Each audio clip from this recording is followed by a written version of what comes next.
হাদিসের মধ্যে আছে, হাসরের ময়দানে আল্লাহ তাআলা বহু বান্দাকে এই রিয়া মানে লোক দেখানো আমলের কারণে বলবে, ইযহাবু ইলাল্লাযীনা কুনতুম তুরাউনা ফিদ দুনিয়া, দুনিয়াতে যাদেরকে দেখাবার জন্য করেছিলে এখন তারা হাসরের মাঠে আছে, হ্যাঁ তুমি তাদের কাছে যাও, ফানদুরু হাল ইনদাকুম জাযাউন, গিয়ে দেখো তাদের কাছ থেকে কোনো বিনিময় পাও কিনা।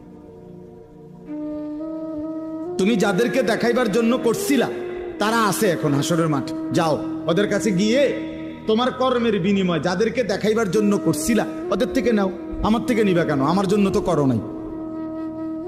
বুঝছেন নি ফেসটাম নেই তো আল্লাহ তাআলা যদি প্রত্যাখ্যান করে তো কে বিনিময় দিবে? কঠিন ব্যাপার এটা। কোরআন শরীফে আছে স্পষ্ট, আল্লাহ তাআলা বলছেন, ওয়ালা ইউশরিক বিইবাদাতি রাব্বিহি আহাদা, আমি আল্লাহর কোন ইবাদতের মধ্যে সামান্যতম কাউকে অংশীদার বানানো যাবে না, বানানো যাবে।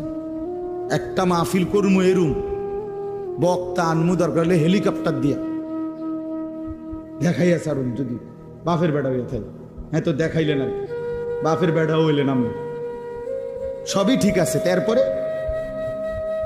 বুঝেন না আমার কথা? 30 লাখ টাকা খরচ হইল, একবার দেশ চুক্তি, মানুষ লাড়া খাইলো, সারা বিশ্ব দেখলো জানলো, তো এরপরে কি? এই মানুষ, এই সমস্ত 800 কোটি মানুষের কাছে কোনো বিনিময় আছে? তাদের তো কোনো যোগ্যতা নাই, তারা তো আমার এই কর্মের কোনো প্রতিদান দিতে পারবে না, তো আমি তাদেরকে দেখাইয়া লাভ হইল কি?